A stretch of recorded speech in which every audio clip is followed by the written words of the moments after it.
आखिरी प्रयास एक समय की बात है। एक राज्य में एक प्रतापी राजा राज करता था।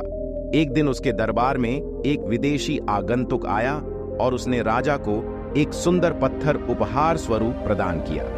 राजा वह पत्थर देख बहुत प्रसन्न हुआ। उसने उस पत्थर से भगवान विष्णु की प्रतिमा का निर्माण कर उसे राज्य के मंदिर में स्थापित करने का निर्णय लिया और प्रतिमा निर्माण का कार्य राज्य के महामंत्री को सौंप दिया। महामंत्री गांव के सर्वश्रेष्ठ मूर्तिकार के पास गया और उसे वह पत्थर देते हुए बोला, महाराज, मंदिर में भगवान विष्णु की प्रतिमा स्थापित करना चाहते हैं। 7 दिवस के भीतर इस पत्थर से भगवान विष्णु की प्रतिमा तैयार कर राजमहल पहुंचा देना। इसके लिए तुम्हें 50 स्वर्ण मुद्राएं दी जाएंगी। 50 स्वर्ण मुद्राओं की बात सुनकर मूर्तिकार खुश हो गया और महामंत्री के जाने के उपरांत प्रतिमा का निर्माण कार्य प्रारंभ करने के उद्देश्य से अपने औजार निकाल लिए। अपने औजारों में से उसने एक हथौड़ा लिया और पत्थर तोड़ने के लिए उस पर हथौड़े से वार करने लगा, किंतु पत्थर जस का तस रहा। मूर्तिकार ने हथौड़े के कई वार पत्थर पर किए, किंतु पत्थर नहीं टूटा।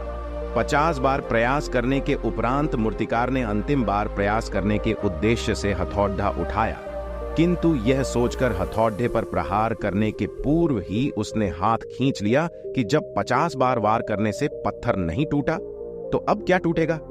वह पत्थर लेकर वापस महामंत्री के पास गया और उसे यह कह वापस कर आया कि इस पत्थर को तोड़ ढहना नामुमकिन है, इसलिए इससे भगवान विष्णु की प्रतिमा नहीं बन सकती। महामंत्री को राजा का आदेश हर स्थिति में पूर्ण करना था, इसलिए उसने भगवान विष्णु की प्रतिमा निर्मित करने का कार्य गांव के एक साधारण से मूर्तिकार को सौंप दिया।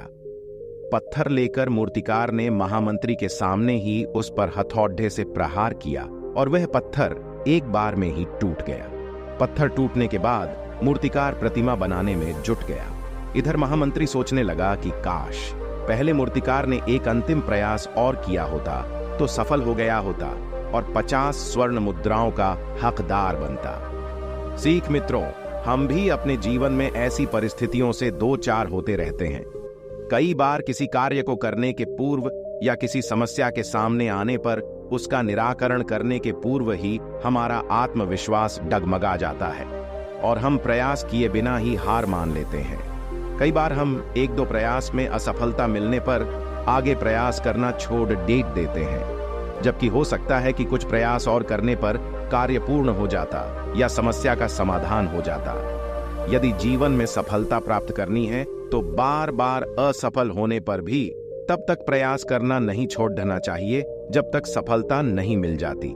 क्या पता जिस प्रयास को करने के पूर्व हम हाथ खींच लें वही हमारा अंतिम प्रयास हो और उसमें हमें कामयाबी प्राप्त हो जाए।